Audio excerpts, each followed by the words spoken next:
সূর্য পশ্চিম দিক থেকে উঠবে, ইতিপূর্বেই নিউজ চলে এসেছে আমাদের কাছে। কিয়ামতের বড় বড় আলামতের ভিতরে এটা হচ্ছে একটা আলামত, সূর্য পশ্চিম দিক থেকে উঠে যাবে। সেদিন আর তওবা কবুল হবে না। ও মুসলমান, নবীজি বলেছেন কিয়ামতের আগে গজওয়াতুল হিন্দ হবে, মুসলমান আর কাফিরের সাথে একটা যুদ্ধ সংঘটিত হবে। সেই সময় যারা ঘর থেকে বের হবে তারা মুনাফিক হয়ে মৃত্যুবরণ করবে, আর যারা আল্লাহর জন্য যুদ্ধের ময়দানে শরীক হয়ে যাবে, যারা শহীদ হয়ে যাবে, বিনা হিসেবে আল্লাহর তরফে জান্নাতে চলে যাবে। সেই গজওয়াতুল হিন্দে দ্বীনকে কায়েম করার জন্য, শহীদ হওয়ার জন্য রাজি আছেন কারা কারা? গজওয়াতুল হিন্দের প্রস্তুতি নেওয়ার জন্য দুই হাত আমার আল্লাহ উঠায় দেখান।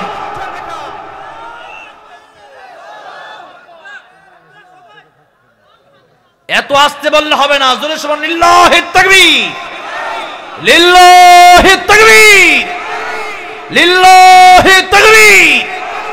আল কোরআনের আলো, বিশ্বের মুসলিম, বিশ্বের মুসলিম আল্লাহ কবুল করুন, বলে আমিন। সে মনোনীত ধর্মই হচ্ছে ইসলাম, আর যা যেটা মানুষে যা মনে চাই বানাতে পারে। যেমন পৃথিবীতে সবচেয়ে ছোট দেশের নাম আপনারা জানেন? জানেন? সিল্যান্ড।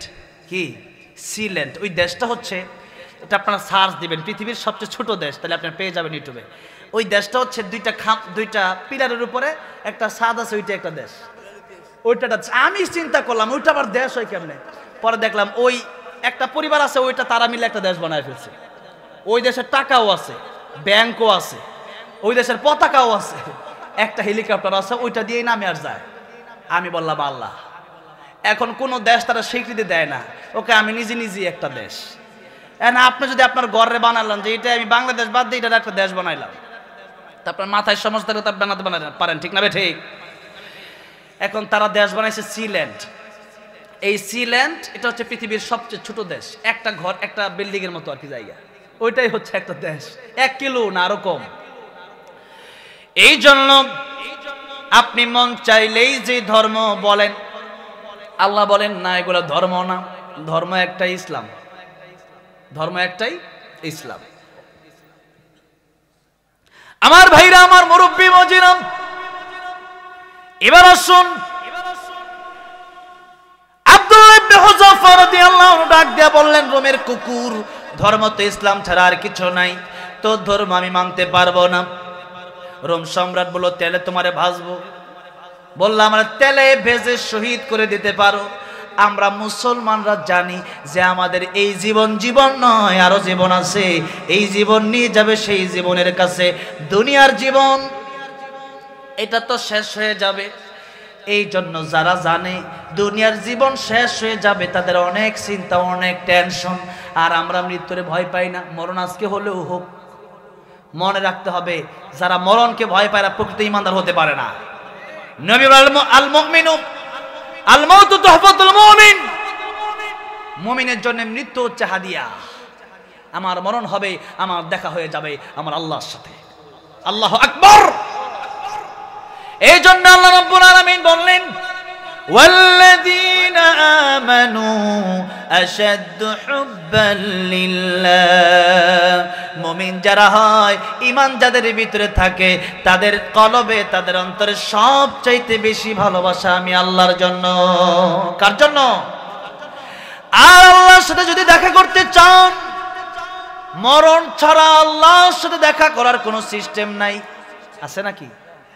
দুটা জিনিস লাগবে আল্লাহর সাথে দেখা করার জন্য, দুইটা জিনিস লাগবে। একটা হলো ঈমান লাগবে, একটা মরণ লাগবে। একটা কি লাগবে? ঈমান। আরেকটা কি? মরণ, মৃত্যু লাগবে। মৃত্যু ছাড়া দেখা যাবে না। এই জন্য আব্দুল্লাহ ইবনে হুযাফা বললেন, আমার যদি তেলে ভাজো। নবী বলেন, শহীদের মৃত্যুর যন্ত্রণা কতটুকু শোনো। একজন শহীদ যখন শহীদ হয়ে যায়, পিপিলিকা কামড় দিলে যা কষ্ট, এত কষ্ট তার লাগে না, এর চেয়ে বেশি কিছু না। কিন্তু একটা সাধারণ মৃত্যু যদি হয়, আর যদি সে যদি ফাসেক হয়, গুনাহগার হয়, বেঈমান হয়, তওবা না করে মরে, একটা বকরির চামড়া টেনে টেনে, জীবন্ত বকরির চামড়া টেনে ছিঁড়লে যত কষ্ট, এর চেয়ে বেশি কষ্ট মৃত্যু যন্ত্রণা। নাউযুবিল্লাহ বলেন, কত কষ্ট। আর সেই কষ্ট দূর হয়ে যাবে যদি শহীদ হতে পারি। নবীজি একজন সাহাবী আব্দুল্লাহ রাদিয়াল্লাহু আনহুকে জিজ্ঞাসা করলেন, তোমার জীবনে কি ইচ্ছা আছে বলো। আব্দুল্লাহ রাদিয়াল্লাহু আনহু বলছেন, ইয়া রাসূলুল্লাহ, আমার জীবনে কোনো ইচ্ছা নাই, আমার জীবনে একটা ইচ্ছা আছে। ইয়া রাসূলুল্লাহ, ইয়া হাবিবাল্লাহ, আপনি আমার জন্য দোয়া করেন, আমি যেন শহীদ হতে পারি। কি হতে পারি? শহীদ হতে পারি। কেন? শহীদ হলে মৃত্যুর যন্ত্রণা নাই, শহীদ হলে কবরে মুনকার নাকির আসে না, শহীদ হলে আল্লাহ রাব্বুল আলামিন কিয়ামতের ময়দানে বিনা হিসেবে জান্নাতের মেহমান বানায় দিবে। এর চেয়ে শান্তি তো আর কিছু নাই। একেবারে সবচেয়ে জান্নাতে যাওয়ার সহজ রাস্তা হচ্ছে শহীদ হওয়া। কি হওয়া? জোরে বলেন, কি হওয়া? শহীদ হওয়া।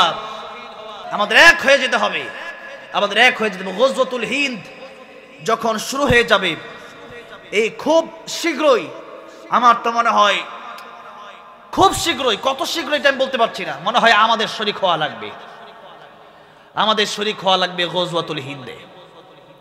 সেখানে কাফের আর মুসলমানদের যুদ্ধ শুরু হয়ে যাবে। সেদিন ইসলাম কায়েম হয়ে যায় পৃথিবীতে। এরপরে ঈসা আলাইহিস সালাম আসবেন, ইমাম মেহেদী আসবেন। এক একটা ইহুদি, এক একটা কাফের পাহাড়ের নিচে গিয়া পালালে পাহাড় থেকে শব্দ বের হয়ে আসবে, পাহাড় বলতে থাকবে, আমার নিচে ইহুদি আছে, ওর তাড়াতাড়ি হত্যা করো। গাছের ভিতর লুকায় গেলেও গাছ, আল্লাহ গাছের জবানগুলো খুলে দিবেন, তখন গাছ বলতে থাকবে যে আমার ভেতরে এই কাফের আছে, এই কাফের আর দুনিয়াতে থাকতে পারবে না, হত্যা করে ফেলো। দুনিয়াটা ইসলাম দিয়ে আল্লাহ ভরপুর করে দিবেন। সেই দিন যেন আল্লাহ আমাদেরকে দেখায়, বলেন আমিন। গজওয়াতুল হিন্দের জন্য প্রস্তুতি নেন। যদি সেদিন কেউ ঘরে বসে থাকেন, যেদিন গজওয়াতুল হিন্দের ডাক আসবে, নবীজির বাণী, তারা মুনাফিক হয়ে মারা যাবে। আর মুনাফিক যারা হবে, সবচেয়ে নিকৃষ্ট তাদের শাস্তি হবে। কার কথা? কার কথা? আল্লাহ রাব্বুল আলামিন বললেন, ইন্নাল মুনাফিকিনা ফিদ দারকিল আসফালি মিনান নার ওয়া লান তাজিদ লাহুম নাসীরা। কিয়ামতের ময়দানে যত মানুষের শাস্তি হবে, জাহান্নামের সবচেয়ে তলদেশে কঠিন আযাব, কঠিন শাস্তি হবে মুনাফিকদের। আর কিয়ামতের ময়দানে আল্লাহ বলেন, নবী, তার জন্য ওয়ালাং তাজিদ লাহুম নাসীরা, কোন সাহায্যকারী আপনি কিয়ামতের দিন খুঁজে পাবেন না। এই জন্য আমরা মুনাফিক হয়ে মরতে চাই না ইমানদার হয়ে মরতে চাই? কি হয়ে মরতে চাই? এই জন্য কবি বলেছেন, ঈমানের পথে অবিচল থেকে আমার মরণ যেন হয়। বলেন আমিন। ঈমানের পথে অটল অবিচল থাকার জন্য সব সময় দোয়া করবেন। আর একজন মুমিনের চিন্তা এটাই হবে, আল্লাহ যেন ঈমানের সাথে আমারে মৃত্যু দেয়। কারণ ঈমান এখন আছে, মৃত্যুর সময় যদি ঈমান না থাকে, এই ঈমানের কোনো দাম আল্লাহর কাছে নাই। এই জন্য আল্লাহর কাছে দোয়া করছি, আল্লাহ আজকের মাহফিলে যারা আসলো প্রত্যেককে ঈমানের সাথে আল্লাহ তোমার ওলি বানায় তুমি কবরে নিয়ে। জুড়ে জুড়ে বলেন আমিন। আপনাদের কষ্ট হচ্ছে, অনেক ক্লান্ত হয়ে যাচ্ছেন, চলবে আর কিছুক্ষণ? চালাবো? আল্লাহ কবুল করেন, বলেন আমিন। আমার ভাইরা, আমার মুরব্বী মুজিরা ইমানদার, সেই ইমানদারের কথা বলছিলাম। আব্দুল্লাহ ইবনে হুযাফা বললেন, তেলে বেগুনে জ্বালায় দিতে পারো, 7 দিন ধরে খাই না, তাতে কি হয়েছে? আমার দেহের শক্তি কমতে পারে, কিন্তু আমার ইমানের শক্তি কমতে পারে না। আবু বকর সিদ্দিক রাদিয়াল্লাহু আনহু ওদিকে থাপ্পড় মারলেন, ওটা কি দেহের শক্তি না ইমানের শক্তি? ইমানের শক্তি। কারণ ইহুদি গালি দিছে কারে? আল্লাহর। ইহুদি গালি দিছে নবীকে। আবু বকর সিদ্দিক রাদিয়াল্লাহু আনহু চিন্তা করলেন, আরেকটা থাপ্পড় আমি তারে দেব। ইহুদি আর মাথা উঠায় না, ওই যে এইভাবে রাখছে। আবু বকর কয়, ঠিক আছে, মাথা যেহেতু উঠায় না, আমি চলে যাই বাড়িতে। আবু বকর সিদ্দিক চলে গেলেন বাড়িতে। ওইদিকে ইহুদি বিচার নিয়ে গেছে নবীজির কাছে। চুরি চুরি আবার সিনাজুরি, একটা কথা আছে আমাদের দেশে, চুরি চুরি আবার সিনাজুরি। দেখবেন এদেশে চুরি করলে সুরও দেখবেন অনেক সময় পরে ধরা খায়, আগে বলে চুরি করছে কেন রে, আজকে খবর আছে তার। অনেক জোর জোরে কথা কয়, পরে দেখা যায় ওটাই সুর। এমন হয় কি হয় না? অনেক সময় এরকম হয়। সুরের মন পুলিশ পুলিশ। এবার ইহুদি গেছে নবীর কাছে বিচার নিয়ে, ইয়া রাসূলুল্লাহ ইয়া হাবিবাল্লাহ, আবু বকর আমারে থাপ্পড় দিছে। নবী কয় আরহাম উম্মতি বি উম্মতি আবু বকর। আবু বকরের মনটা হইল নরম। নবী বলেছেন আবু বকরের মনটা নরম না, মনে হয় ওমর থাপ্পড় দিছে, কারণ ওমর হইল গরম। আসাদুহুম ফি আমরিল্লাহি ওমর, ওমর হইল গরম। আর আরহাম উম্মতি বি উম্মতি আবু বকর, আবু বকর হইল নরম। আবু বকর তোমার থাপ্পড়টা দেয় নাই, মনে হয় ওমর দিছে। ইহুদি কয় না ওগো নবী, আমি আবু বকর কেউ চিনি, ওমর কেউ চিনি, আমার থাপ্পড়টা আবু বকরই দিয়েছে। ইয়া রাসূলুল্লাহ, এর বিচার করতে হবে, বিচার আমি চাই। নবীজি দেখলেন আবু বকর সিদ্দিক রাদিয়াল্লাহু আনহু আসতেছে। আবু বকর সিদ্দিক রাদিয়াল্লাহু আনহু এসেই বললেন, ইয়া রাসূলুল্লাহ ইয়া হাবিবাল্লাহ, আপনি আমার অনুমতি দেন, তারে আরেকটা থাপ্পড় আমি দেব। আল্লাহু আকবার। আমার নবী অবাক হয়ে গেলেন, কি কয়, বলে কি? আবু বকর এত নরম, আমি তো এতক্ষণ বিশ্বাসই করি নাই যে আবু বকর তারে থাপ্পড় মারছে, আর আবু বকরের নামে বিচার আসছে। এখন দেখি বলতেছে হুজুর অনুমতি দেন, আরেকটা দেই, মানে আগে একটা দিছে, আরেকটা মানে আগে একটা দিছে। নবীজি ডাক দিয়ে বলেন, আবু বকর একটা থাপ্পড় তুমি তার মানে আগেই দিয়েছো। ইয়া রাসূলুল্লাহ, একটা থাপ্পড় আমি তার আগেই দিছি। বলেন আবু বকর তুমি তারে মারলা কেন? আবু বকর বলেন, ইয়া রাসূলুল্লাহ ইয়া হাবিবাল্লাহ, আমার জীবনের চাইতেও বেশি আপনারে ভালোবাসি। ইয়া রাসূলুল্লাহ, আমারে ধমক দিলে, আমারে গালি দিলে চুপ থাকতে পারি, আপনাকে গালি দিলে সহ্য করতে পারি না, আল্লাহকে গালি দিলে আমি সহ্য করতে পারি না, কারণ আমি ঈমানদার।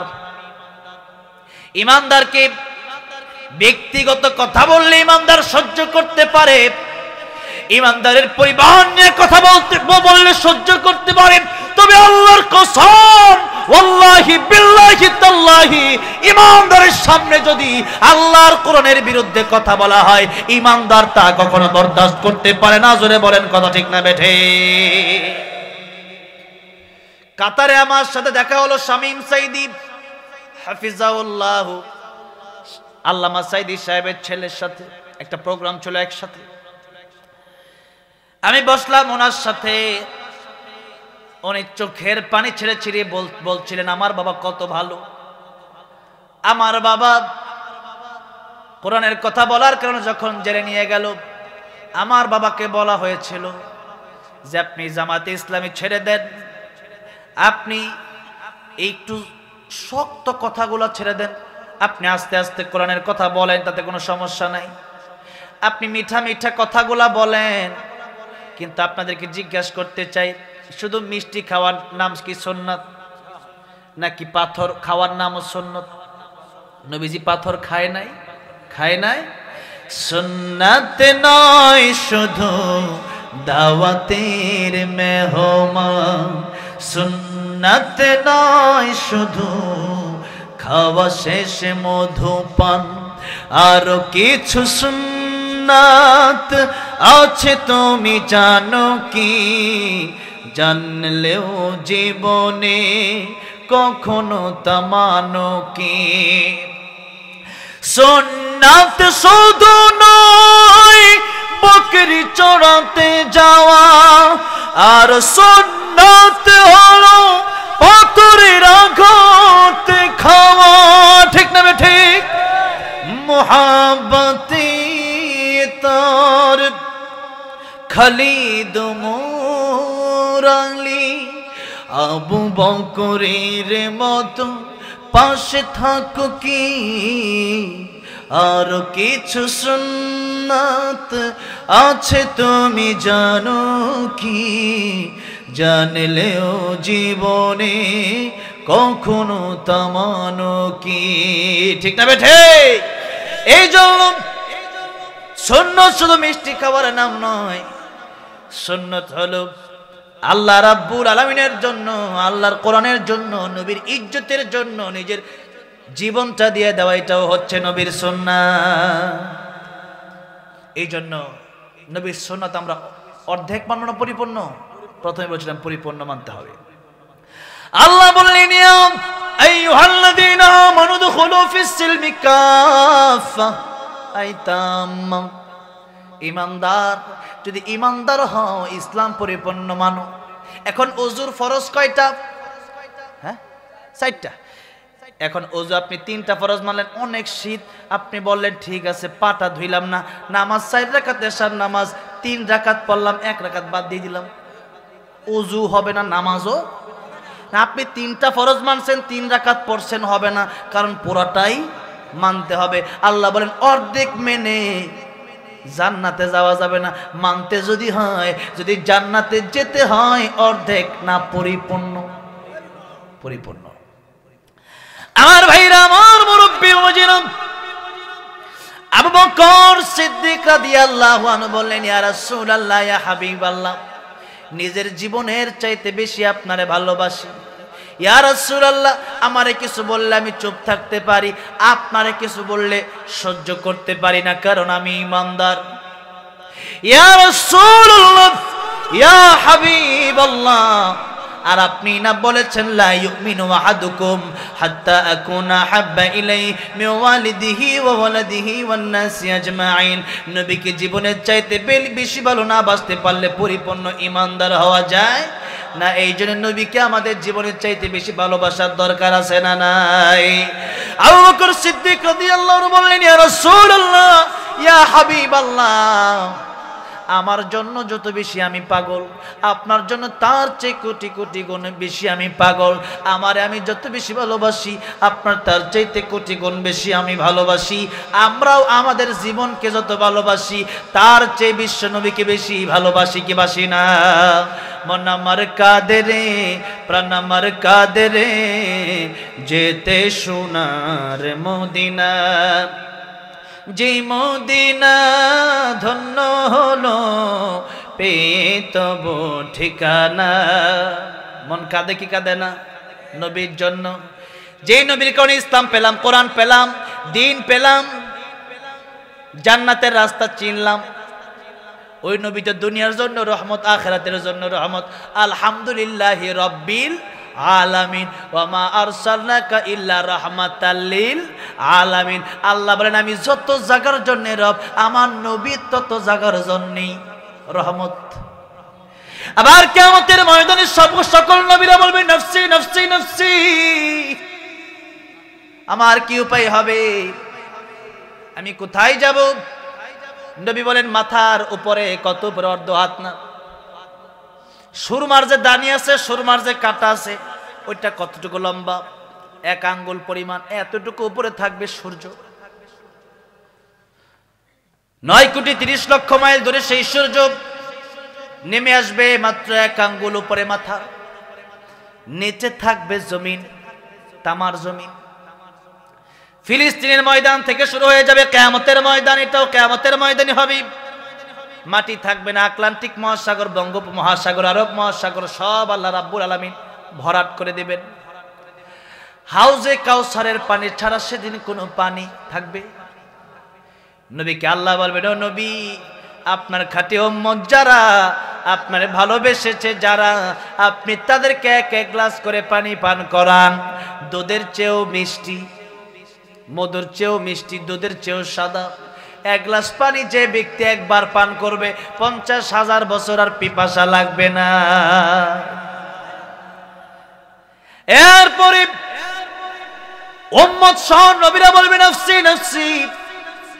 নবী বল, আমার নবী রাহমাতুল লিল আলামিন নবী বলবেন উম্মতি উম্মতি, আমার উম্মতের কি হবে, আমার উম্মতের কি হবে? ওই নবীকে জীবনের চাইতে বেশি ভালোবাসার দরকার আছে না নাই? ওই নবীর আদর্শ আমাদের জীবনে বাস্তবায়ন করার দরকার আছে না নাই? আবু বকর সিদ্দিক বলেন, ইয়া রাসূলুল্লাহ, ইয়া হাবিবাল্লাহ, জীবনের চাইতে বেশি আপনাকে ভালোবাসি। আর ইহুদি গালি দিছে আপনারেও আল্লাহরেও। আমি চাইছিলাম 2 জনের পক্ষ থেকে 2টা থাপ্পড় দিতে, দিছি এক চাইছিলাম দেওয়ার জন্য, দিছে কয়টা? ইয়া রাসূলুল্লাহ, দিলাম একটা, চাইছিলাম দিতে 2টা, কারণ আল্লাহর পক্ষ থেকে একটা আর আপনার পক্ষ থেকে আরেকটা। দিলাম তো একটা, আরেকটা তো বাকি আছে। নবী বলেন, ইহুদি তুমি কি গালি দিছো? ইহুদি কয়, না আমি গালি দেই নাই।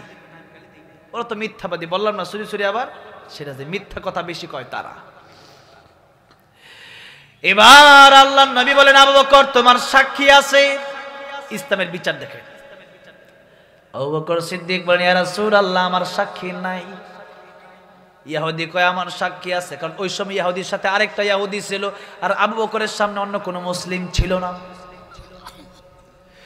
নবীজি বললেন, সাক্ষী ছাড়া ইসলামের কোর্টে কোনো বিচার হয় না, যদি সাক্ষী আনতে পারো বিচার শুরু হয়ে যাবে। আবু বকর সিদ্দিক রাদিয়াল্লাহু আনহু বলেন, ইয়া রাসূলুল্লাহ, ইয়া হাবিবাল্লাহ, বিচার যদি করতে হয় আপনি বিচার করে দেন, আমি আমার আল্লাহর ইজ্জত বাঁচানোর জন্য, আপনার ইজ্জতের জন্য আমি আবু বকর জীবনটাই দিয়ে দিতে পারি। আল্লাহু আকবার। নবীজি বিচার শুরু করবেন। বিচার শুরু হওয়ার আগে আল্লাহ রাব্বুল আলামিন বললেন, জিবরাইল কোরআন শরীফের আয়াত নিয়ে যাও। সূরা আলে ইমরানের আয়াত নাযিল হয়ে গেল। লাকাদ সামিআল্লাহু কাওলাল্লাযীনা ক্বালু ইন্নাল্লাহা ফাকীর ওয়া নাহনু আগনিয়া। ও জিবরাইল, আমার রাসূলকে তুমি কোরআন আয়াতটা নাযিল করে বলে দিবা, এই যে ইহুদি ও যে বলেছে আল্লাহ ফকির, আল্লাহ গরিব আর আমরা ধনী, তাহলে এই কথা বলার কারণে তুমি বলে দিবা যে এই কথা দুনিয়ার কোনো মানুষ শুনতে না পারে, তবে ইহুদির কথাটা আমি আল্লাহ নিজ কানে শুনেছি। আল্লাহু আকবার। ইয়া রাসূলুল্লাহ, ইয়া হাবিবাল্লাহ, আবু বকরের জন্য দুনিয়ার কোনো সাক্ষীর প্রয়োজন নাই। আবু বকরের জন্য দুনিয়ার কোন মানুষ ইসলামের কোর্টে এসে সাক্ষী দিতে হবে না। আমার আল্লাহ রাব্বুল আলামিন আবু বকরের পক্ষে সাক্ষী দিতে গিয়া আল্লাহর কোরআনের আয়াত আল্লাহ রাব্বুল আলামিন নাজিল করে দিয়েছে। আল্লাহর সাক্ষী যখন হয়ে গেল, আর কারো সাক্ষীর দরকার আছে?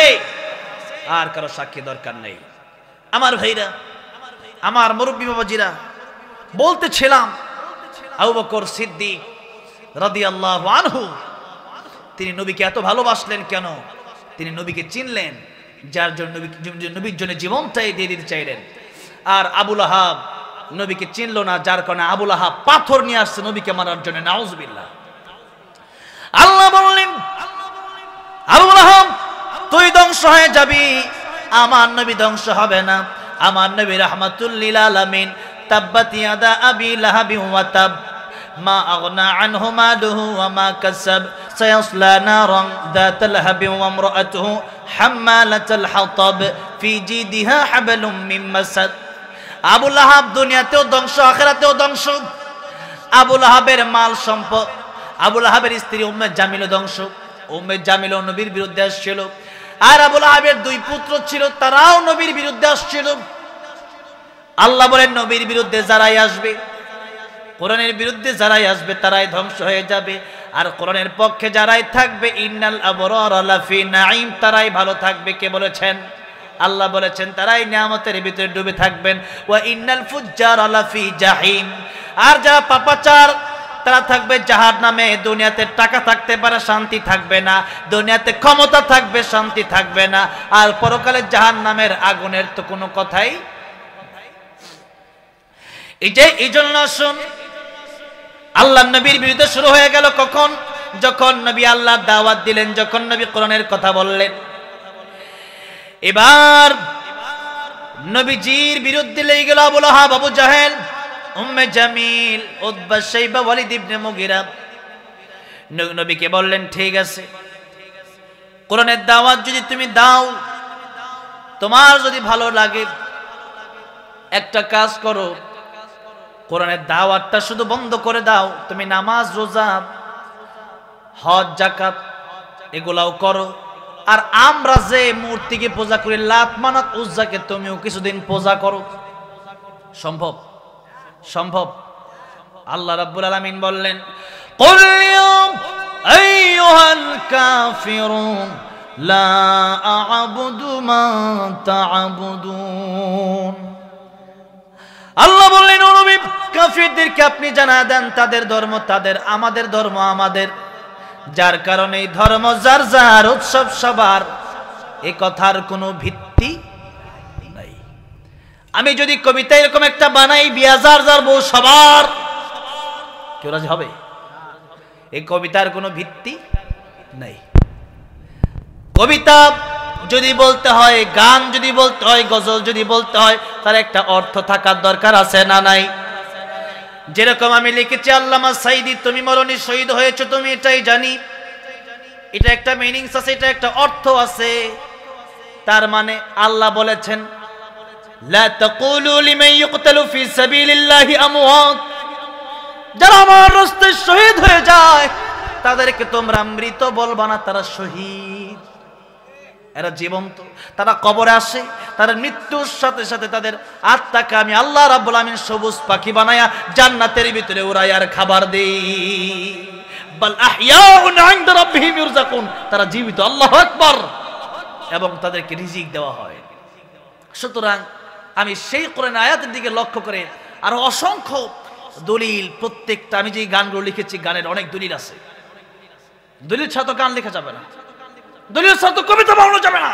তাহলে মূর্খের বাচ্চারা কিসের কবি? ওইটা যে ব্যক্তি কবিতা বানালো ধর্ম যার যার, উৎসব সবার, একটা মূর্খ। আন্তাজি কবিতার কোন দাম? আরেকটা কবিতা আছে, হাত টিমা টিম টিম তারা মাঠে পারে ডিম, তাদের খাড়া দুইটা শিং, কবে মাঠে ডিম পারছে খাড়া শিং? এগুলো হলো কবিতার মূর্খতা, ঠিক না বে ঠিক? এই জন্য আমি যদি বলি বিয়া যার যার, বউ সবার হবে না, ক্ষেত যার যার, ফসল সবার হবে, কেন হবে না? এর নিয়ম নাই, এটা সিস্টেম নাই। আল্লাহ রাব্বুল আলামিন বললেন, ইসলাম যারা মানবে তাদের ধর্ম শুধু ইসলামের ধর্মই হবে, হিন্দুর ধর্মে হিন্দুর পূজায় কোনো মুসলমান যেতে পারবে না। আপনি যদি কোন আমি যাব, আমি কবিতা মানি, তো তুমি কবিতা মানো, তোমার কোরআনের দরকার নাই, থাকো জাহান্নামে, আমার আল্লাহর কি? আল্লাহর নবী বললেন, যার সাথে যার মহাব্বত তার সাথে তার কিয়ামত। মহাব্বত যদি তোমার হিন্দুর সাথে হয়, ঠিক আছে, তুমি হিন্দুর সাথে যাইও জাহান্নামে।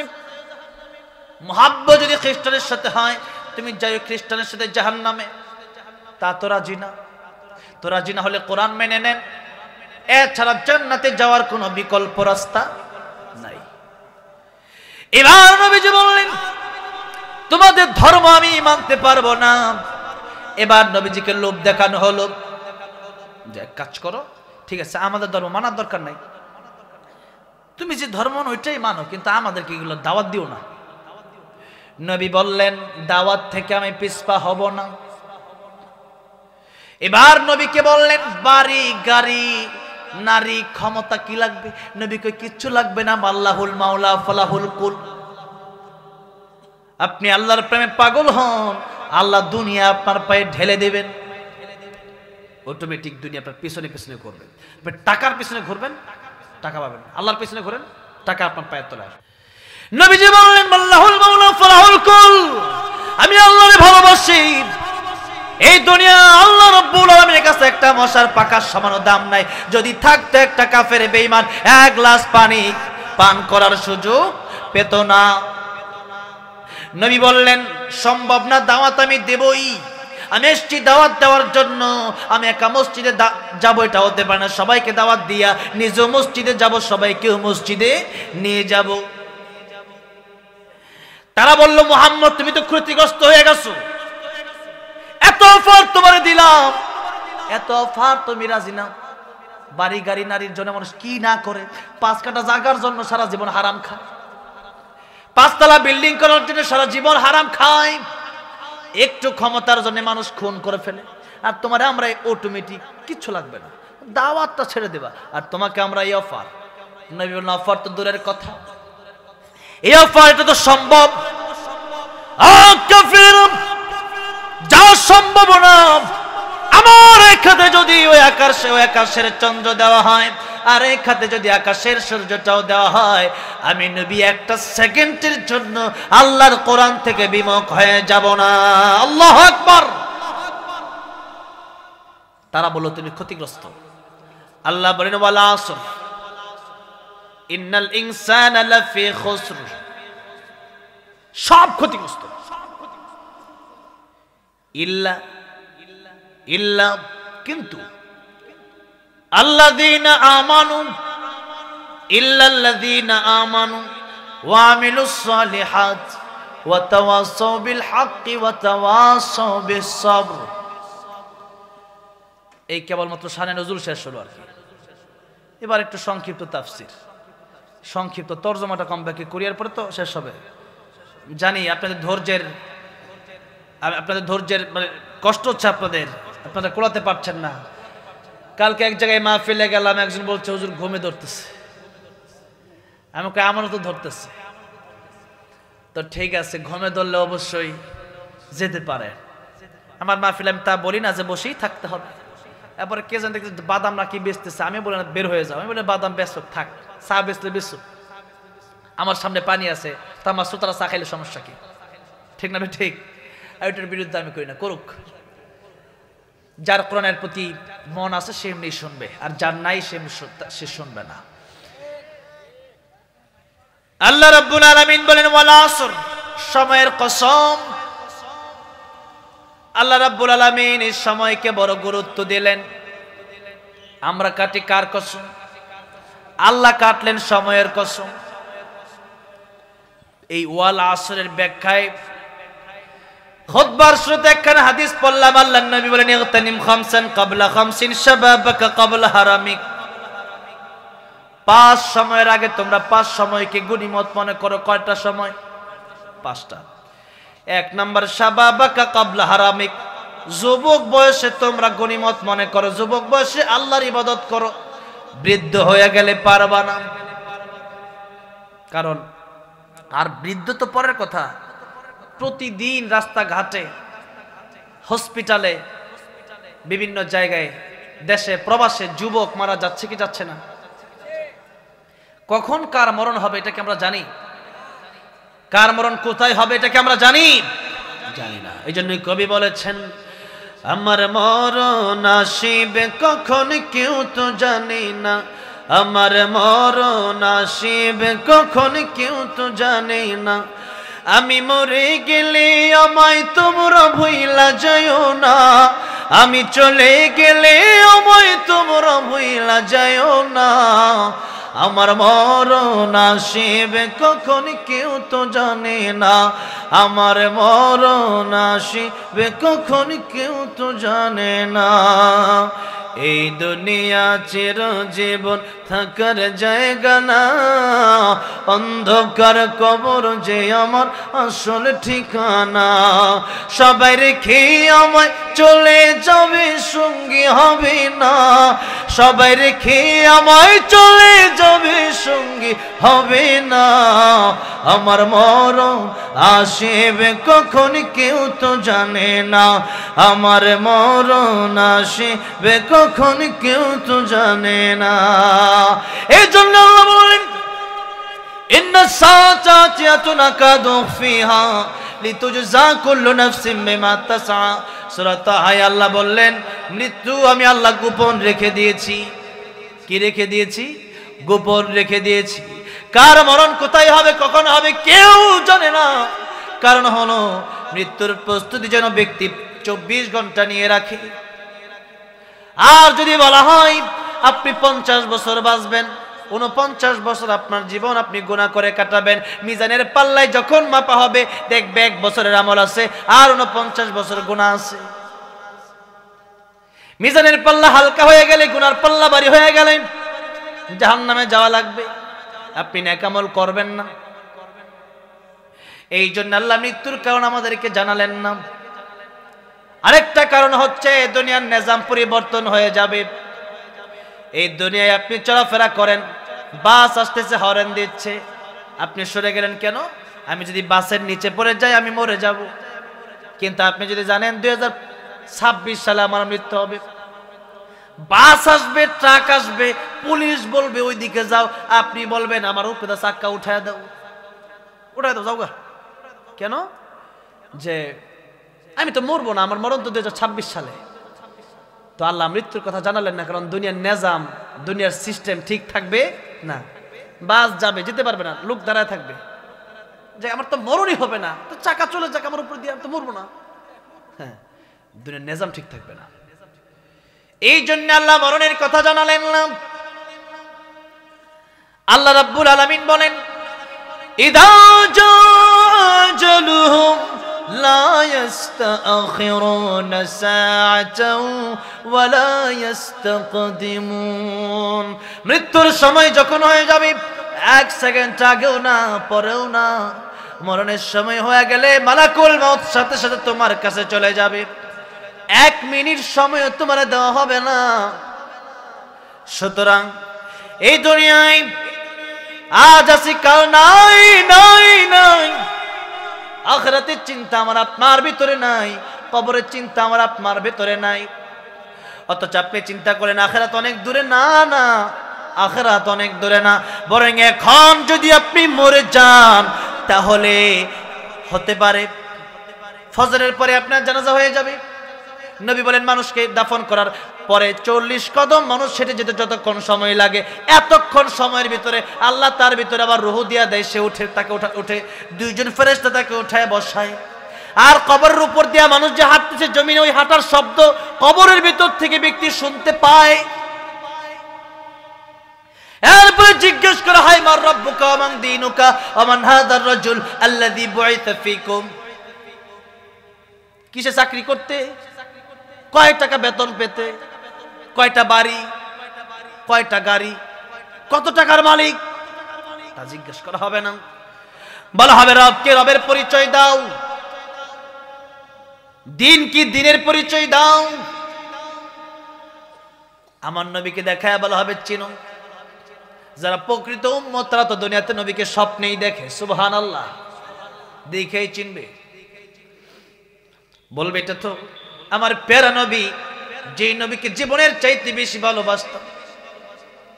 আল্লাহ বলবেন ঠিক আছে, এবার তার আরামের ঘুম ঘুমাইতে দাও। মিনিমাম 40,000 বছর এক একজন কবরবাসী ঘুমাবে, কেউ ঘুম ডিস্টার্ব করবে না, 40,000 বছর মিনিমাম। এরপরে ইসরাফিল আলাইহিস সালাম সিংহায় ফুৎকার দিবে, এরপরে সে বলবে কে আমার ঘুম ভাঙালো। আল্লাহ বলবেন সেই ওয়াদা আমার সত্য হয়েছে আজকে, আমি যে বলেছিলাম কিয়ামতের দিন আমি আল্লাহ কায়েম করব, শেষ বিচারের দিন, এরপরে আর কোনো দিন নাই। এরপরে জান্নাত জাহান্নাম, ফারিকুন ফিল জান্নাতি ওয়া ফারিকুন ফিস সাইর। আজকে তোমরা দুই দলে বিভক্ত হয়ে যাও। কি একটা আওয়ামী লীগ আর একটা বিএনপি নাকি? ফারিকুন ফিল জান্নাহ, একদল ডান দিকে জান্নাতে চলে যাও, ও ফারিকুন ফিস সাইর, আরেক দল জাহান্নামে চলে যাও। দুনিয়াতে কোন দল কর্তা তা দেখার টাইম নাই। কোরআন মানছো কিনা, সুন্নাহ মানছো কিনা, আমি আল্লাহকে ভালো লাগছে কিনা, আমি আল্লাহর দ্বীন মানছো কিনা, নবীর আদর্শ তোমার ভিতরে ছিল কিনা। যদি থাকে, ইয়া আইয়াতুহান নাফসুল মুতমাইন্না ইরজিই ইলা রাব্বিকি রাদিয়াতাম মারদিয়া ফাদখুলি ফি ইবাদি ওয়াদখুলি জান্নাতি। আল্লাহু আকবার। আমি তোমার প্রতি খুশি, চলে যাও জান্নাতে, তুমি আমার প্রিয় বান্দা, চলে যাও জান্নাতে। আর জাহান্নামের আযাব তো শুরু হবে। যে ব্যক্তি ইমানদার, তার কাছে 50,000 বছর এই কিয়ামতের দিন। নবী বলেন এক ওয়াক্ত নামাজ থেকে আরেক ওয়াক্ত নামাজ পর্যন্ত এতটুকু সময়, এক ওয়াক্ত নামাজ পড়তে যতক্ষণ সময় লাগে ততক্ষণ সময়। আর কাফির বেঈমান 50,000 বছর দাঁড়ায় থাকবে, সময় শেষ হবে না। ওখান থেকে আযাব চলবে, একদিকে সূর্যের চাপ, মাথার মগজগুলো ভাতের মারের মতো টকবক টকবক করতে থাকবে, ওদিকে নিচে গরম, আরেকদিকে বাম হাতে আমল নামা সোজা দেওয়া হবে না, বরং পেছন দিক দিয়ে ড্রিল মেশিন ছিদ্র করে এরপরে হাত আনা হবে, এরপরে হাতের ভিতরে আমল নামা দেওয়া হবে। ইকরা কিতাবাক কাফা বিনাফসিকা আল-ইয়াওমা আলাইকা হাসিবা فمن يعمل مثقال ذرة خيرا يره ومن يعمل مثقال ذرة شرا يره। দেখবে যা করছে অল্প, এত অল্প, কলার একটা সুগলা ফেলছিল ওইটাও দেখবে, একজন মানুষকে পানি পান করাইছিল ওইটাও দেখতে পারবে, সব দেখতে পারবে। সে অবাক হয়ে যাবে, একটা ছোট আমল আমার বাদ যায় নাই। আমি যে ঘুমের ভিতরে স্বপ্ন দেখছিলাম ওইটাও এখানে লেখা। এটা কেমন কিতাব, এটা কেমন কিতাব?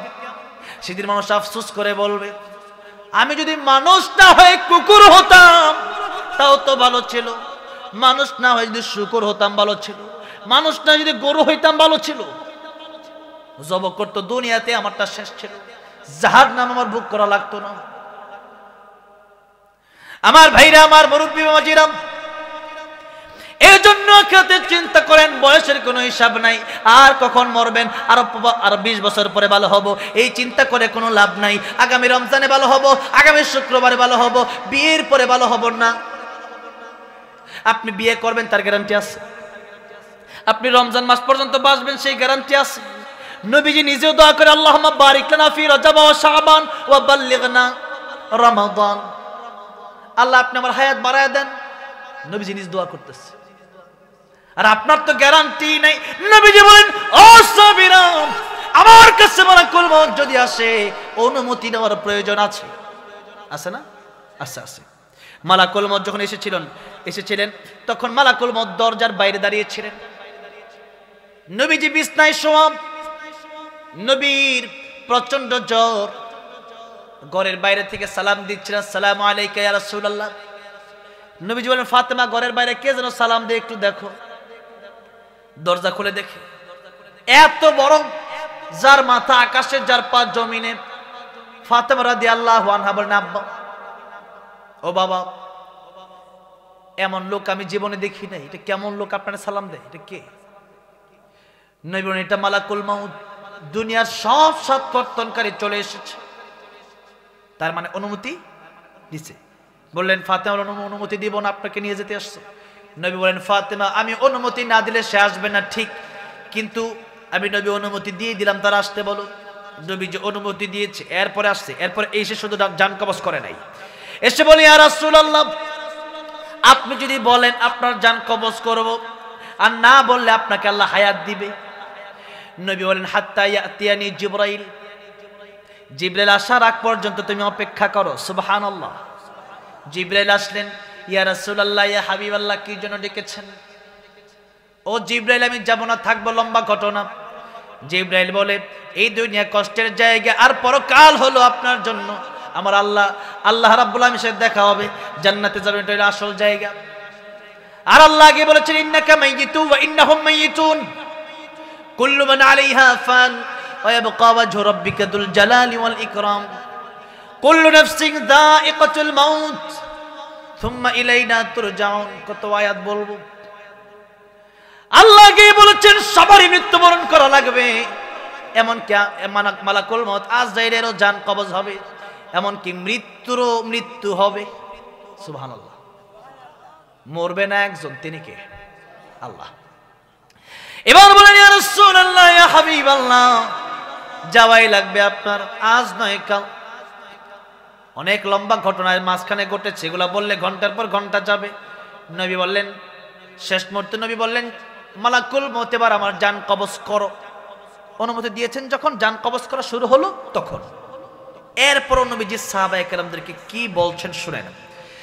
নবীজি বলছেন, সাহাবীরা শোনো, আমি নবী, আমার কাছে মালাকুল মউত আজরাইল আসতে অনুমতি লাগবে।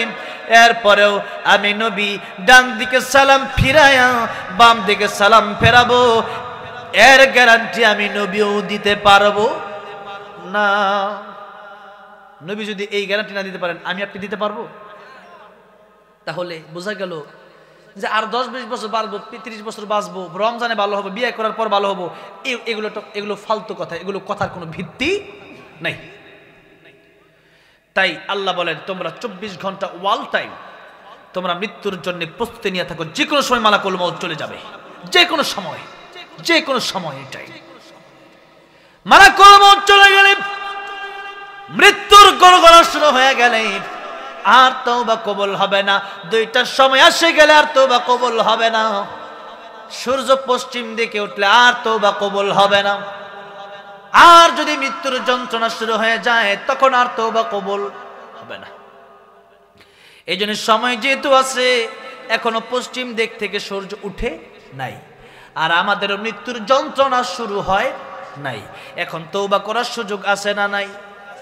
তওবা তাহলে কখন করবেন? এখনই করবেন, এখনই করতে হবে। রাজি আছি না নাই? আমরা তওবা করে বাড়িতে যাব, বলি ইনশাআল্লাহ। এবার শুন, আল্লাহর নবী বিশ্ব নবী বললেন 5 সময়ের আগে 5 সময়কে তোমরা মূল্য দাও। 1 নম্বর নবী বললেন শাবাবাকা ক্বাবলা হারামিক, যুবক বয়স আছে যৌবনকে তোমরা মূল্য দাও। যুবক বয়সে ইবাদত করলে আল্লাহর আরশে আজিমের নিচে তোমাদেরকে ছায়া দিয়ে দিবেন, সুবহানাল্লাহ। প্রত্যেকটা কথার মর্ম অনেক, অর্থ অনেক বেশি। এক একটা আয়া, এক একটা হাদিসের এক একটা ছোট ছোট বাক্য দিয়া কয়েক ঘন্টা কথা বললেও শেষ হবে না, রাত পার হয়ে যাবে। নবী 2 নম্বর কথা বললেন সিহহাতাকা ক্বাবলা সাকামিক, সুস্থ থাকা অবস্থায় আল্লাহর গোলামি করে সুস্থ হয়ে গেলে পারবা না, খাইতেই মজা লাগে না। অসুস্থ হয়ে গেলে বিছানা থেকে ওঠা যায় না, কারোর সাথে কথা বলতে ভালো লাগে না। নবী বললেন 3 নম্বর গিনাকা ক্বাবলা ফাকারিক, টাকা পয়সা থাকলে ওই টাকা পয়সা আল্লাহর রাস্তায় দান করবা, ওই টাকা পয়সা হালাল রাস্তায় তুমি ব্যয় করবা, ওটাকে গনিমত মনে করবা। এটা মনে করবা টাকা আমি কামাইছি না, টাকা পয়সা যা তোমার দিছে সবই কে দিছে। 4 নম্বর ফারাগাকা ক্বাবলা শুগুলিক, অবসর থাকা অবস্থায় আল্লাহর গোলামি করো, ব্যস্ত হয়ে গেলে পারবা না। 5 নম্বর হায়াতাকা ক্বাবলা মাউতিক, মরণের আগে যদি ভালো না হওয়া যায়, মরণের পরে আর ভালো হওয়ার কোনো সুযোগ নাই। এই জন্য মরণের আগে আমাদের ভালো হতে হবে। আল্লাহ মরণের আগে আমাদেরকে খাঁটি ইমানদার, খাঁটি মুসলমান বানায় দিও, জোরে বলেন আমিন। এই গেল ওয়াল আসরের কথা। এবার ইন্নাল ইনসানা লাফি খুসর, ধৈর্য আছে তো? আর মাত্র 8 মিনিট। কয় মিনিট? 8 মিনিট। আল্লাহ রাব্বুল আলামিন সময়ের কসম খেলেন, কসম খেয়ে আল্লাহ রাব্বুল আলামিন বলছেন ইন্নাল ইনসানা লাফি খুসর, পৃথিবীর সব মানুষ ক্ষতির সাগরে ডুবে আছে। কি ক্ষতির সাগরে কি করতেছে? ভাসছে না ডুবে আছে? ডুবে আছে। আপনি যদি একটা পুকুরে ডুবে থাকেন, মনে করেন আগে একটা প্রতিযোগিতা হইতো, খেলা হইতো যে 2 জন পুকুরে ডুব দিবে, কে কার চাইতে বেশি থাকতে পারে, এরকম একটা খেলা হয় না অনেক সময়। একজন ডুব দিয়ে উঠছে, দেখে ও এখন উঠে নাই, ও আবার ডুব দিছে, ওইটা দেখা যায় ও তো ডুব দিছে, হেও আবার দিছে, 4-5 মিনিট চলে যায়, অথচ থাকতে পারে না 30 সেকেন্ডও। কিন্তু এরপরে 2 জন উঠছে, কিরে এতক্ষণ তুই কেমনে আছিস, তুই কেমনে আসিলি? আসলে কথা হইলো যে খেলা তো খেলাই, ঠিক না ঠিক? এখন মনে করেন এখানে ডুব দিয়ে বেশিক্ষণ থাকা যায় না, 1 মিনিট 1.5 মিনিট, এরপর থাকাই যায় না। এরপর থাকলে জীবন চলে যাবে। এখন মনে করেন এই পুকুর থেকে আপনি পুকুরে গেলেন গোসল করার জন্য, আপনার পীর সাহেব অথবা আপনার নেতাকে নিয়ে গেলেন ওই পুকুরে। মনে করেন এমন একজন পীর সাহেব যার সাথে মুসাফা করতে পারলে আপনি মনে করেন আমার জীবন ধন্য, এমন পীর সাহেব নিয়ে গেছেন। পীর সাহেব যদি পুকুরে নিয়ে গেছেন গোসল করতে, পীর সাহেব আজকে আমিও গোসল করবো, আপনি গোসল করুন, আমি আপনার মুরিদ, আমিও গোসল করবো। পীর সাহেব বললো ঠিক আছে চলো গোসল করি। 2 জন মিলে গোসল করতেছেন। এবার পীর সাহেব বললো আসো একটু তোমার সাথে মুয়ানাকা করি পানির ভিতরে। মুয়ানাকা করলো, আপনারে এমন মুয়ানাকা করছে, আসো ডুব দিয়ে কতক্ষণ থাকে, 1 মিনিট 2 মিনিট 3 মিনিট চলে যায়, আপনার ছাড়ে না। যার সাথে আপনি মুসাফা করতে পারলে নিজে ধন্য মনে করেন। এবার ওই পীর সাহেব যদি আপনার ওই পানির নিচে নিয়ে যাওয়ার পরে যদি না ছাড়ে, আপনি প্রথমত ধাক্কা দিবেন যে সরেন, ঠিক না ঠিক? এরপর দেখতেন ছাড়ে না, তখন খুশিও দিবেন যে আমার বাঁচতে হবে। কিসের পীর? ঠিক না ঠিক? কোনো পীরসির কাজ হবে না, আমার বাঁচতে হবে, আমার জীবন আগে। এরপরে এবারও ছাড়তেছে না, এবার লাথি ঘুষি যা আছে সব শহর আনতে। কিসের পীর? আগে আমার বাঁচতে দে, 5 মিনিট হয়ে গেছে, পানি খাইতে গেছে, পেট ফুলে গেছে, মরে যাবো। জীবন বাঁচানোর জন্য একটা মানুষ একটা পীর যদি তারা নিয়ে পুকুরের তলে, পুকুরের নিচে 5 মিনিট 10 মিনিট থাকে, তখন সে আর সহ্য করে না আমার পীর হোক। মনে করেন আপনার নেতা, ওই নেতালে আমার নেতা তোমার নেতা ফুলের চেয়ে পবিত্র, কত স্লোগান দিলেন। এরপরে ওই নেতা আপনি নিয়ে 20 মিনিট ধরে পুকুরের নিচে, এখন আপনার জীবন শেষ। আপনি নেতার ওই নেতা, তোর নেতার গোষ্ঠী রাখ, তোরা আগে দেখি সর এখান থেকে, ঘুষি দিয়ে লাথি দিয়ে আপনি পুকুরের উপরে উঠবেন যে আল্লাহ বাঁচা গেল, ঠিক না ঠিক? আমি আপনাদেরকে জিজ্ঞেস করতে চাই, জীবনের দাম বেশি না ইমানের দাম বেশি? জীবনটা যদি চলেও যায়, জীবন আবার পাবেন কবরে যাওয়ার পরে, কিন্তু ইমান যদি চলে যায় কবরে যাওয়ার পরে, এই ইমান নতুন করে আনার কোনো সিস্টেম নাই। এবারও শুনি ইমানের প্রশ্নে আল্লাহ রাব্বুল আলামিন বলেন সবাই ক্ষতিগ্রস্ত, ইল্লাল্লাযীনা আমানু, সাগরের ভিতরে গুনার সাগরে মানুষ ক্ষতির সাগরে ডুবে আছে। ওই ক্ষতির সাগর যদি এরকম হয়, পীর যদি বলে নামাজ লাগবে না, ওই পীরকে ছাড়তে হবে।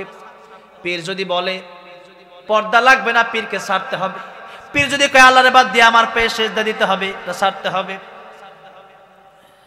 আমার ভাইরা, আজকে দেশের ভিতরে এমন হয়ে গেছে যে মানুষ পীরকে এমন করে বাবা বাবা বলে ডাকে। পীর ও দেশে এমন আছে যেই পীরের কাপড়টা পর্যন্ত নাই, আর ওইটারে বাবা ডাকে, আর নিজের বাপরে বাপ ডাকে না। পীরে গরু দেয়, নিজের মা বাপরে গরু দেয় না। নিজের বাপ মারে মুরগিও দেয় না, নিজের বাপ মা খাবারই পায় না। এরকম অধম, এরকম নরাধম আছে না নাই? অথচ নিজের বাপ মার দিকে তাকাইলেই কবুল হজের সওয়াব।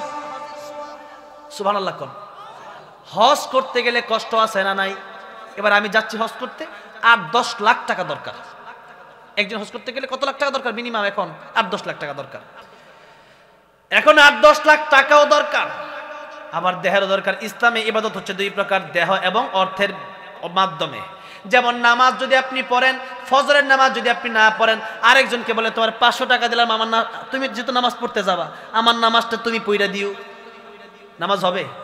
আবার যাকাত আসছে 10,000, আপনি 10,000 টাকা দেব না, 10 টাকার নামাজ পড়া ফেলাই, হবে? হবে না, এটা টাকাই দিতে হবে। আর হজ যেমন ইবাদত, টাকাও লাগবে, দেহও লাগবে, দুটাই লাগবে। আর নবী বলেন আল হাজ্জু আলা হাজ্জু, হজ হলো কষ্টকর। হজ কি? কষ্ট। তওয়াফ করতে হয়, সাই করতে হয়, উমরা, ভিসা করতে হয়, পাসপোর্ট করতে হয়, টিকিট করতে হয়। সাবিরে তাকাতে তাকাতে অস্থির হতে পারো, আমার আল্লাহ সওয়াব দেওয়ার বেলায় কোনো অস্থির হবে না। বড়ই দুঃখের বিষয়, বড়ই কষ্টের বিষয়, মাহফিলের পিছনেই আছে বৃদ্ধাশ্রম। এই বৃদ্ধাশ্রম কেন দেশে থাকবে? কোন বৃদ্ধাশ্রম দেশে থাকতে পারবে না। কোরআন যদি আপনি আপনার ছেলেকে না শিখান, আপনার ছেলেকে যদি আপনি নামাজি না বানান, এই সন্তানই আপনাকে বৃদ্ধাশ্রমে রেখে আসতে পারে।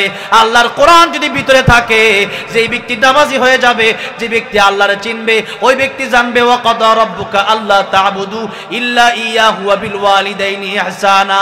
আল্লাহর ইবাদতের পরে মা বাবার খেদমতের দরকার আছে না নাই? আমি ওয়াজে ওঠার আগে এই বৃদ্ধাশ্রম থেকে একজন মা দোয়া চেয়ে 100 টাকা আমার জন্য পাঠাইছে। এই টাকাটা যদি আমি দান করে দেব, তো আমার খুব কষ্ট লাগছে। এই বৃদ্ধাশ্রমে যে মা বাবাগুলো আছে, তাদের কি সন্তানরা নাই? সন্তান নাই? আছে। আমি এক বৃদ্ধাশ্রমে গিয়েছিলাম, জিজ্ঞেস করলাম আপনার সন্তান কি করে? বলে বড় একজন ডক্টর, আমেরিকায় থাকে। সমস্যা কি? যে এত বড় ডক্টর আমেরিকায় থাকে, দেশে আসতে পারে না, তো আর তার স্ত্রী, সেও বাড়িতে আমাকে সহ্য করতে পারে না, সেই কারণে সে আমাকে বৃদ্ধাশ্রমে রেখে গেছে। নাউজুবিল্লাহ পড়েন। এই জন্য আমি বলি, আপনার সন্তানকে আপনি ডক্টর বানান, ইঞ্জিনিয়ার বানান, আপনি আপনার সন্তানকে উকিল, জজ, ব্যারিস্টার বানান, কিন্তু সন্তানকে প্রাথমিক শিক্ষা আল্লাহর কোরআনের শিক্ষা দেওয়ার দরকার আছে না নাই? যে সন্তানকে আল্লাহর কোরআনের শিক্ষা দেবেন, সন্তান যখন জানবে মার বাপের কষ্ট দিলে দুনিয়া আখিরাত ধ্বংস হয়ে যাবে, আর মার বাপের দিকে তাকাইলেই কবুল হজের সওয়াব, মার বাপ দোয়া করলে ডাইরেক্ট কবুল। নবী বলেন বন্দুকের বুলেট মিস হইতে পারে, মা বাবার দোয়া খালি ফিরবে না। এই জন্য মারে তোমরা আদর করো, মারে তোমরা ভালোবাসো, মা বাবার জন্য দোয়া করো, রব্বির হামহুমা কামা রব্বায়ানি সগীরা। এই কথাগুলো যখন কোরআন থেকে সে পড়বে, বাপ মারে কষ্ট দিবে, বাপ মারে কষ্ট দিবে না। এই জন্য সন্তানকে কোরআন শেখানোর দরকার আছে না নাই? মায়ের চোখে ঝরলে পানি আল্লাহর আরশ কাঁপা যায়, কান্দে না যেন মায়, কান্দে না যেন মায়। মায়ের মনে কত কষ্ট জানো না কি ভাই, এই জগতে মায়ের মতো আপন কেহ নাই, সেই মায়ের এই কষ্ট কেহ দিও না এই দুনিয়ায়, কান্দে না যেন মায়। বৃদ্ধাশ্রমে যাদের মা বাবা আছে, বাড়িতে নিয়ে যান, পা ধরে ক্ষমা চান, নাইলে এই জীবনে আপনার ঈমান নসিব নাও হতে পারে।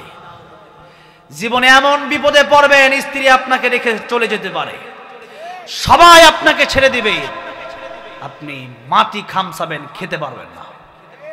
এই জন্য এই বৃদ্ধাশ্রমগুলো যেন না থাকে। কেন বৃদ্ধাশ্রম থাকবে, আর কেনই বা রেখে যাবে? এই জন্য যেই মা আর বাবার দিকে একবার তাকাইলেই কবুল হজের সব। কি অমূল্য সম্পদ আল্লাহ দিলেন। বছরে একবার হজ করা যায়, কয়বার? তাও কবুল হতেও পারে, নাও হতে পারে। কিন্তু মা আর বাবা ঘরে আছে, দৈনিক 1000 বার তাকানো সম্ভব কিনা? সম্ভব কিনা? 1000 বার তাকালে 1000 কবুল হজের সব। সেই মা বাবাকে যারা বৃদ্ধাশ্রমে রেখে যায়, এরা কি মানুষ না অমানুষ? এরা কি মানুষ না অমানুষ? সন্তানকে আল্লাহর কোরআন শিখাবেন, হক শিখাবেন। সন্তানের হক বাপ মা দায়িত্ব পালন না করলে সন্তান দায়িত্ব পালন করে না। এই জন্য সন্তান কিন্তু কোরআন শিখাতে পারেন, কমপক্ষে কোরআন সহিশুদ্ধ করে শিখান। ছোটবেলা থেকেই নামাজে পাঠায় দেন। ফজরের সময় কোনো সন্তান যেন বাড়িতে ঘুমায় না থাকতে পারে, আপনার বিরুদ্ধে কিয়ামতের মধ্যে বিচার দেখবে। আল্লাহ সব শিখাইছে। আমার বাপ আমার ঘুম থেকে ডাক দেয় নাই তো, নামাজ পড়ার জন্য বলেই নাই, আমার বাপরে আগে বিচার করেন, নাউযুবিল্লাহ বলেন। এই জন্য আমরা বাপ মা উফ বলে সেরকম কোনো কাজও করা যাবে না। আল্লাহ হেফাজত করবেন, আমিন। বলতেছিলাম সব মানুষ ক্ষতিগ্রস্ত। চেয়েছিলাম 8 মিনিট, আর 2-3 মিনিট শেষ করে দিই তর্জমা করে। অনেক সময় প্রায় 2 ঘন্টা, প্রায় 2.5 ঘন্টা হতে চলছে আলোচনা, কিন্তু শেষ হচ্ছে না। মন চাচ্ছে বেশি করে বলি, কারণ এই মানুষগুলো বেশি ইসলাম প্রিয়, ঠিক না বে ঠিক? আলহামদুলিল্লাহ, যশোর, এই সাতক্ষীরা, এই খুলনা, এই মানুষগুলো, এই যে স্লোগান, এই যে কথা, আমি যা ওয়াজ জানি আপনার তার চেয়ে কম জানেন না, কিন্তু আলহামদুলিল্লাহ ইমান রক্ষা করতে গিয়ে কেউ যদি বাধা হয়ে দাঁড়ায়, যদি আমার জীবন বাঁচানোর জন্য পীরকে আমরা ছাড়তে পারি, নেতাকে ছাড়তে পারি, ইমান বাঁচানোর জন্য যদি কেউ বাধা হয়ে দাঁড়ায়, তাকেই আমরা ছেড়ে দেব, ঠিক না বে ঠিক? সে যেই হোক না কেন। এরপর আল্লাহ বলেন ওয়া আমিলুস সালিহাত। ওয়া আমিলুস সালিহাত মানে কোরআনে যা আছে, নবীর জীবনে যা আছে, এটাই হলো ওয়া আমিলুস সালিহাত। আল্লাহর আদেশগুলো মেনে নেবেন, ফরজগুলো মেনে নেবেন, হারাম ছেড়ে দিবেন। এটাই হচ্ছে আল্লাহর ইবাদত, এটাই হচ্ছে আমিলুস সালিহাত, এটাই নেক আমল।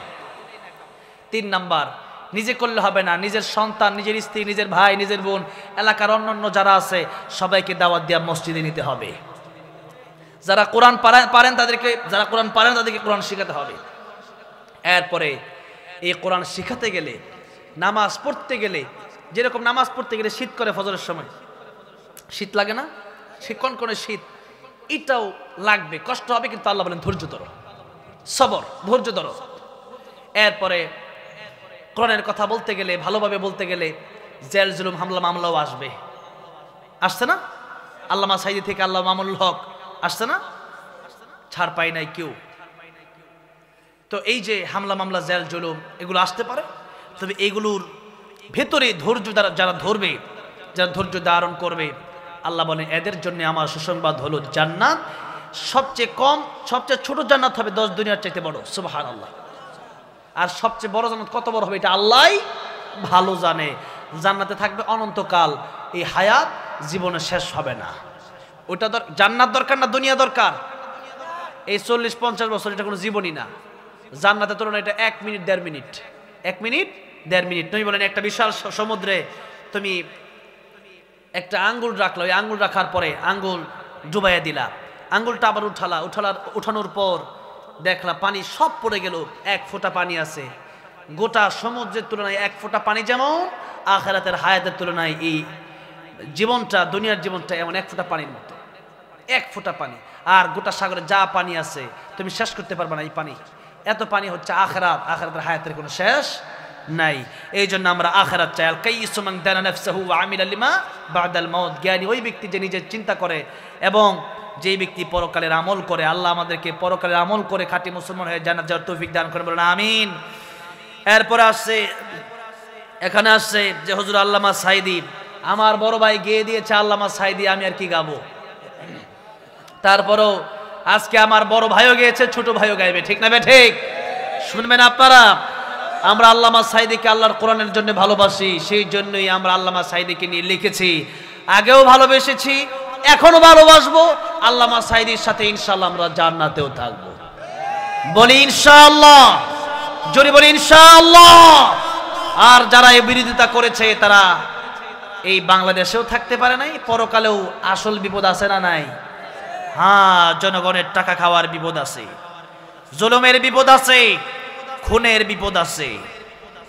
তারা ভাবছে দিল্লি গিয়া শেষ, কিন্তু না, ওটা তো আল্লাহর বিচার যখন শুরু হবে তখন আসল বিচার শুরু হবে। এখন তো কেবল বিচারই শুরু হয় না, এটা ফেরাউনের জীবন চলতেছে আর কি। এটা লেডি ফেরাউন। এটা কি ফেরাউন? লেডি ফেরাউন। আল্লামা সাইদি রহমতুল্লাহ 13 বছর কারাগারে কাটায় জীবন দিয়ে দিচ্ছেন, তবু ইমান দেয় নাই। আমরাও জীবন দিব, ইমান দিব, জীবন দিব, ইমান দিব না। আল্লাহ আমাদের ইমানকে আপনি অটল অবিচল রাখেন, বলেন আমিন। আল্লামা সাইদি তুমি মরনি, শহীদ হয়েছ তুমি এটাই জানি। কারাগারে কাটালে 13টি বছর, বাতিলকে পেছে তোমায় দেখে থরথর। ঠিক না ঠিক? কারাগারে কাটালে 13টি বছর, বাতিলকে পেছে তোমায় দেখে থরথর। তুমি যে ছিলে মোদের নয়নমণি, শহীদ হয়েছ তুমি এটাই জানি। দেখা তো হবে না আর জীবনে, দেখা হবে জান্নাতে ফুল বাগানে। এ আশা কবুল করো আল্লাহ তুমি, পড়েন আমিন। এ আশা কবুল করো আল্লাহ তুমি, শহীদ হয়েছ তুমি এটাই জানি।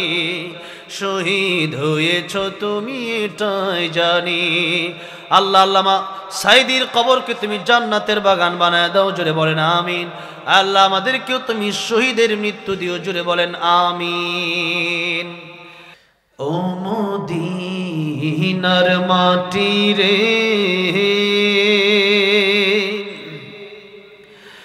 সকল সুখ বুঝি তোর কপালে। ও মদিনা রে,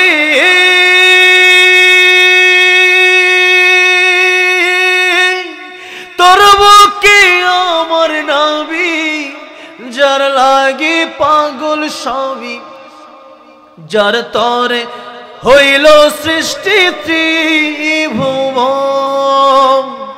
কাঁদি আমি সারাক্ষণে, কখন যাব সেখানে, সহে না আর পরাণে। ও মদিনার মাটি রে, সকল সুখ বুঝি তোর কপালে। ও মদিনা রে,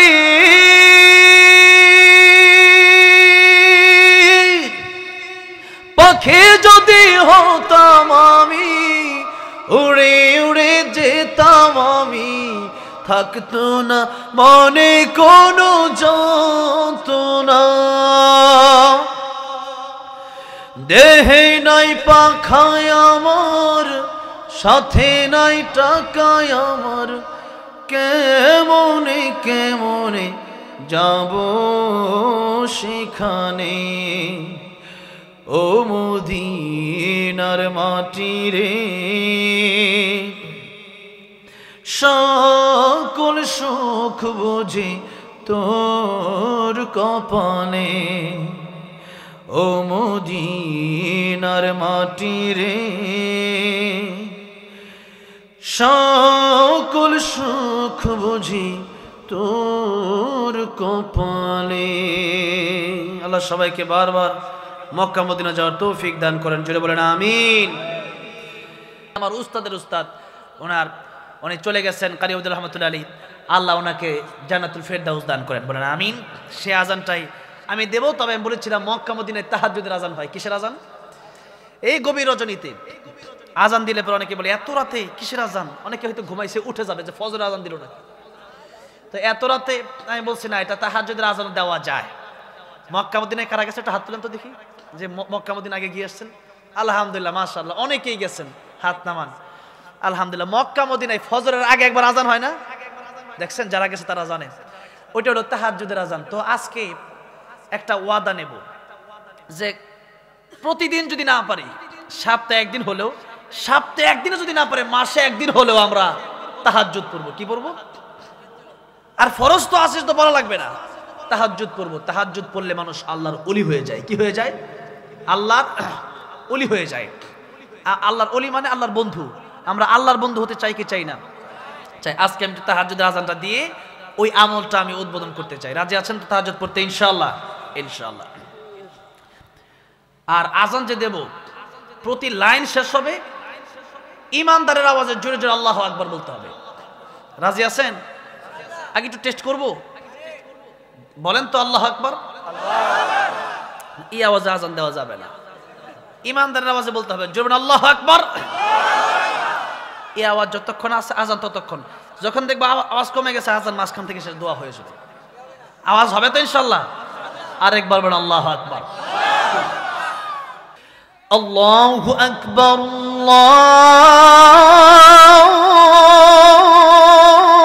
আল্লাহু আকবার।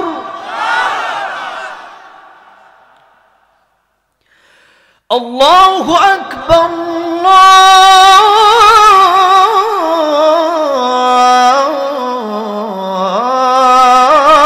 আল্লাহু আকবার।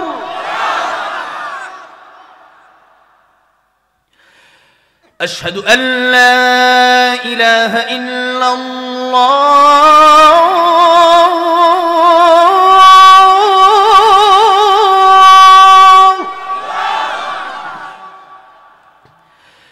أشهد أن لا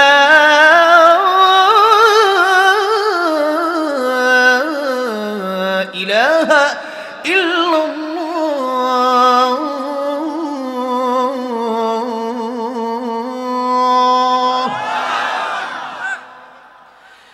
أشهد أن محمد رسول الله.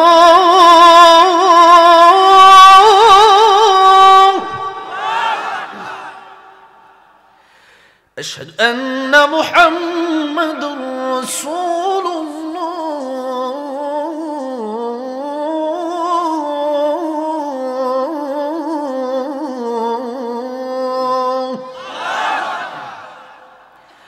حي على الصلاة.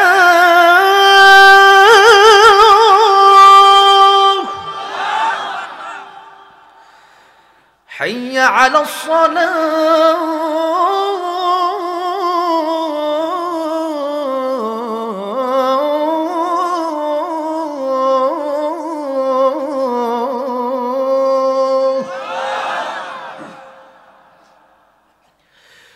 حي على الفلاح.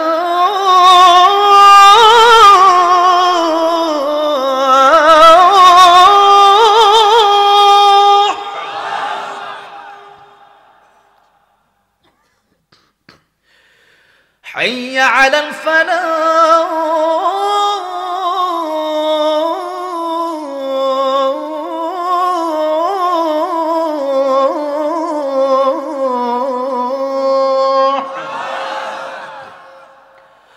الله أكبر، الله أكبر. لا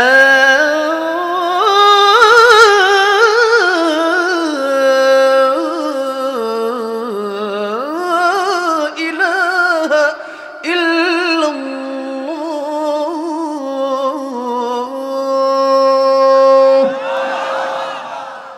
سيصلى نارا ذات لهب وامرأته حمالة الحطب في جيدها حبل من مسد.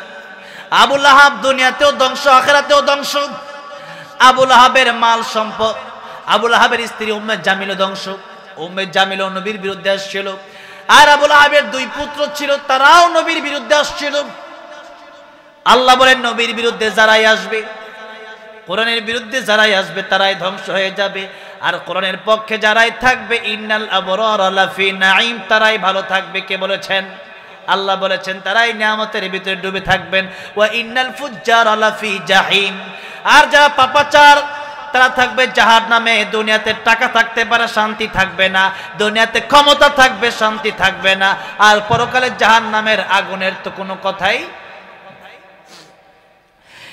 এই জন্য শুন, আল্লাহ নবীর বিরুদ্ধে শুরু হয়ে গেল কখন?